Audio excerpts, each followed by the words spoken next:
99% of people are not willing to do what it takes to make their dreams come true.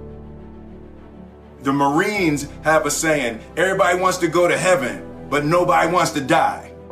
The center of bringing any dream into fruition is self-discipline. You know, something as simple as food and eating. It's not about your body as much as it is about your mind. It's getting command of your mind to be able to choose actions that are in your own best interest. Every day we are choosing that's not in our own best interest. So if the world is attacking you and the world wants to fight you and the world's trying to hold you down, so you're gonna kick yourself in the balls? So you're gonna stop yourself from getting what you dream. And I think the word discipline has kind of gotten a bad name. We think about it in terms of punishment. I'm not talking about discipline in that way. I'm talking about discipline in the sense that you forego immediate pleasure for the exchange of long-term self-respect. I believe that self-discipline is the definition of self-love. That when you say that you love yourself, that means that you have behavior towards yourself that is loving. Self-discipline is the center of all material success. You cannot win the war against the world if you can't win the war against your own mind.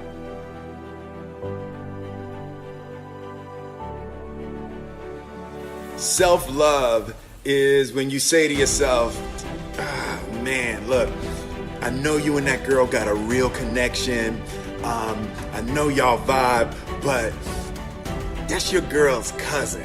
So I love you too much to let you do that. It's like you say to yourself, hey man, look, I know you want to eat that pizza and it'll be really good, you know, but I can't let you eat that, man, because if you eat that pizza, you're going to feel like shit, you know, and I love you too much to let you eat that. Self-love is, hey, look, I know you got a test on Monday, you know, and I know you really want to go out with your friends. It's Saturday night, you want to go out, but if you fail that test, you're not going to feel good about yourself. You know, I love you too much to let you go out tonight.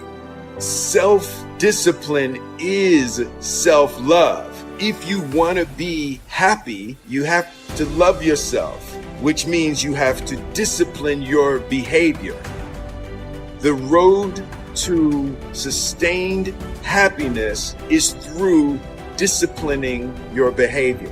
We tend to base our self-esteem on what other people think. And that's not really self-esteem. Self-esteem is supposed to be how we feel about ourselves. And I was just saying how dangerous it is to allow other people to determine how you're going to feel about you. And it's kind of like looking into a broken mirror. You're going to look in a broken mirror and then change your face to try to look good in this defiled, busted, broken mirror. And it just, other people's opinions is a really way to determine how we feel about ourselves.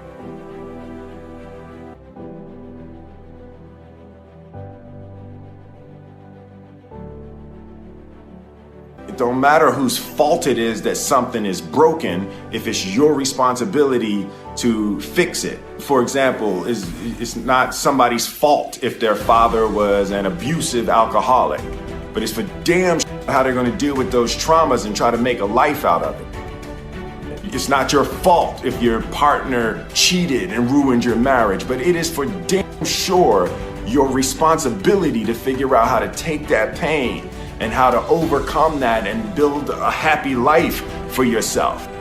Fault and responsibility do not go together. It sucks, but they don't. When something is somebody's fault, We want them to suffer. We want them punished. We want them to pay. We want it to be their responsibility to fix it. But that's not how it works, especially when it's your heart.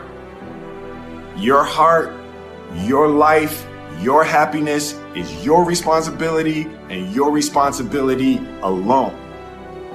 As long as we're pointing the finger and stuck in whose fault something is, we're jammed and trapped into victim mode. When you're in victim mode, you are stuck in suffering. The road to power is in taking responsibility.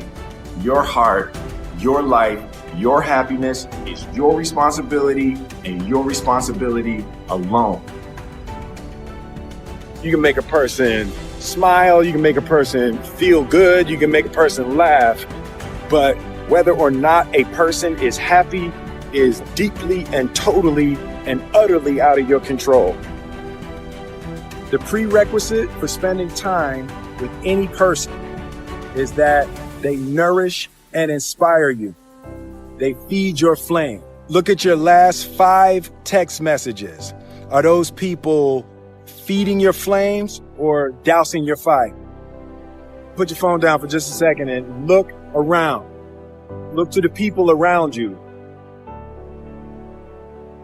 Are those people throwing logs on your fire or are they pissing on it?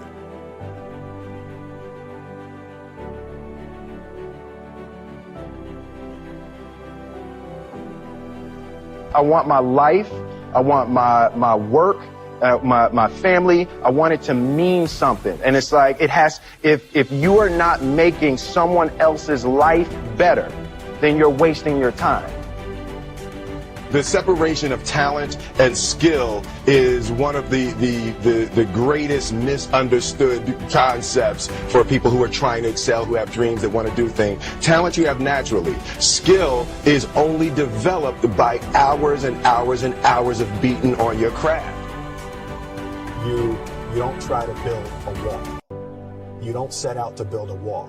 You don't say, I'm going to build the biggest, baddest, greatest wall that's ever been built. You don't start there.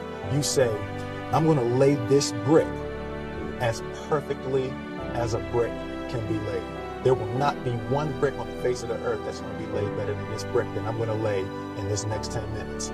And you do that every single day. And soon you have a wall. And soon you have a wall. And I think psychologically, the advantage that gives me over a lot of people that I have been in competition with in different situations is it's difficult to take the first step. Look how big the task is.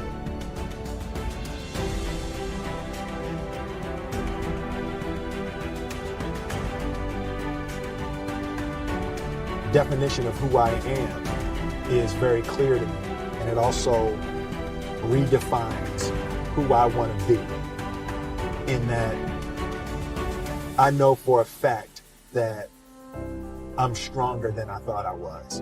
You know, you can't help but ask yourself the question, what would I do if I was in Muhammad Ali's shoes? I'm motivated by fear. I hate being scared to do something. And I think what developed in my early days was the attitude that I started attacking things that I was scared of. Why were you scared in your bed the night before? What do you need that fear for? Just don't go. Why are you scared in your bed 16 hours before you jump? Why are you scared in the car? Why could you not enjoy breakfast?